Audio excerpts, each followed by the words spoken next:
नया विज्ञान में आपका स्वागत है। इस हफ्ते के वैज्ञानिक समाचार इस प्रकार हैं। 1. वैज्ञानिकों ने हाल ही में ब्रह्मांड की अब तक की सबसे अंधकारमय आकाश गंगा डार्क गैलेक्सी की खोज की है, जो डार्क मैटर के रहस्य को समझने में महत्वपूर्ण भूमिका निभा सकती है। ये खोज विज्ञान की सबसे बड़ी अनसुलझी पहेलियों में से एक, डार्क मैटर की प्रकृति पर नई रोशनी डाल सकती है। खगोलविदों ने लगभग 25 करोड़ प्रकाश वर्ष दूर स्थित 4 गोलाकार तारागुच्छों ग्लोबुलर क्लस्टर्स के एक समूह की पहचान की। ये तारागुच्छ किसी दिखाई देने वाली आकाशगंगा के आसपास नहीं थे, लेकिन कोई अदृश्य गुरुत्वाकर्षण बल उन्हें एक साथ बांधे हुए था। वैज्ञानिकों को संदेह हुआ कि यह वही डार्क गैलेक्सी हो सकती है जिसकी लंबे समय से तलाश की जा रही थी। उन्होंने इसे डार्क गैलेक्सी कैंडिडेट 2 CDG2 नाम दिया।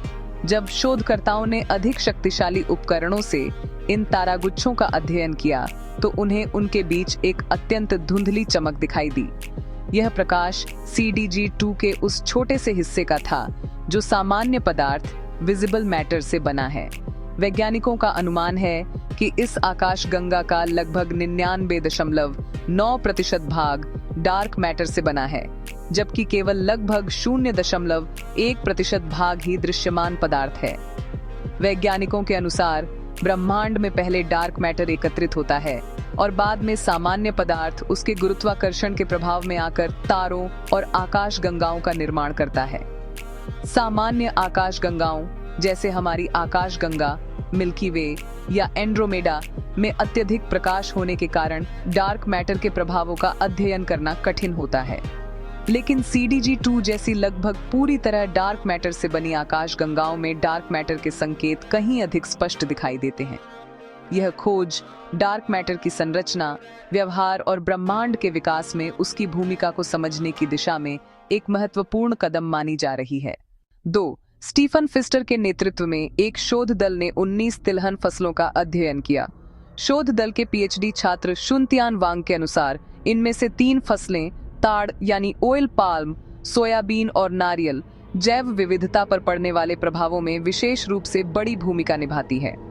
अध्ययन से पता चला कि तिलहन फसलों के कारण होने वाले कुल जैव विविधता नुकसान का लगभग 75% हिस्सा इन्हीं 3 फसलों से संबंधित है।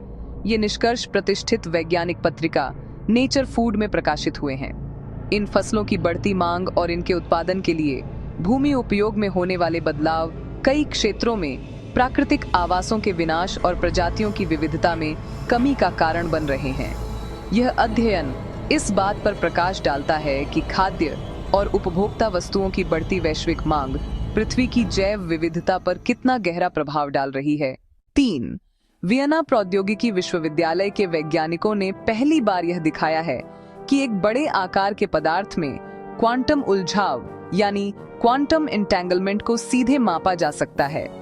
उन्होंने लगभग 1 सेंटीमीटर आकार के एक विशेष प्रकार के पदार्थ, जिसे स्ट्रेंज मेटल कहा जाता है, का अध्ययन किया और उसमें उच्च स्तर का क्वांटम उलझाव पाया। यह उपलब्धि क्वांटम फिशर सूचना विधि की सहायता से संभव हुई। 4. फिजिकल रिव्यू लेटर्स में प्रकाशित एक नए अध्ययन के अनुसार गुरुत्वाकर्षण को ऊष्मागतिकी की दृष्टि से समझाया जा सकता है, जिससे डार्क एनर्जी की आवश्यकता के बिना ही ब्रह्मांड के तेजी से फैलने की व्याख्या संभव हो सकती है। इस शोध में वैज्ञानिकों ने गुरुत्वाकर्षण का एक नया और पारंपरिक सिद्धांतों से अलग दृष्टिकोण प्रस्तुत किया है। उनके अनुसार अल्बर्ट आइंस्टीन के सापेक्षता के सिद्धांत को भी एक ऊष्मागतिकीय प्रक्रिया के रूप में समझा जा सकता है। धन्यवाद। जुड़े रहिए नया विज्ञान से।